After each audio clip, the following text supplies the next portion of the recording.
Tidak ada saingan, ia kadang menggunakan intrik licik. Beberapa pemimpin Franka ia undang dalam jamuan, lalu dibunuh demi mengamankan kekuasaannya. Seorang penulis dari masa itu mencatat, Clovis menyapa dengan senyum di bibir, namun membawa maut di tangannya.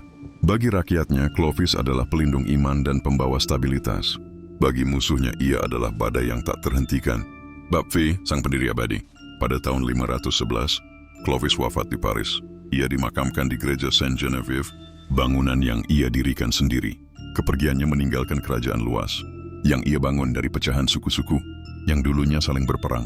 Kerajaannya dibagi kepada 4 putranya, sesuai tradisi. Meski pembagian itu kelak memicu perselisihan, fondasi yang Clovis tinggalkan tetap kokoh. Sebuah bangsa Franka yang bersatu, sebuah pemerintahan dengan hukum tertulis, dan hubungan erat dengan gereja Katolik. Ia dikenal sebagai pendiri dinasti Merovingian dan sebagai jembatan dari dunia pagan ke dunia Kristen di Eropa Barat. Penutup bayang-bayang sejarah, Clovis tidak pernah menjadi orang suci. Ia kejam, penuh tipu daya, dan tanpa belas kasihan pada lawan politiknya. Namun ia juga memiliki visi jauh ke depan. Ia mengerti bahwa kekuatan militer harus disertai kekuatan moral dan politik.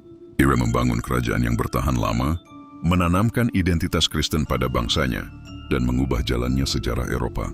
Warisan Clovis hidup di setiap prasasti, di setiap pasal hukum kuno, dan dalam identitas bangsa Prancis yang lahir dari persatuannya.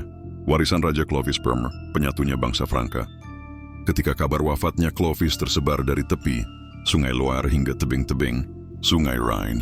Dari lembah subur Galia hingga perbatasan hutan gelap Germania, rakyat Franka berhenti sejenak dari hiruk-pikuk hidup mereka. Mereka mengenang bukan hanya seorang raja, tetapi pendiri sebuah dunia baru. Clovis tidak sekadar menorehkan jejak kakinya. Di tanah yang ia taklukkan, ia membentuk tatanan, memahat masa depan bangsanya, dan meninggalkan warisan yang berdenyut dalam nadi sejarah.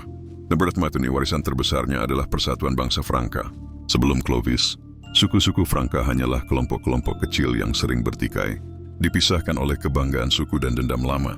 Namun di bawah panjinya, mereka mulai melihat diri sebagai bagian dari satu bangsa yang lebih besar. Persatuan ini adalah pondasi kokoh yang kelak memungkinkan kerajaan Franka berdiri sebagai salah satu kekuatan paling perkasa di Eropa Barat. Kedua, keputusan Clovis untuk memeluk agama Kristen Katolik adalah titik balik yang mengubah jalannya sejarah. Saat banyak raja barbar memilih jalan Arianisme, Clovis justru berpihak pada iman rakyat Galia yang Katolik.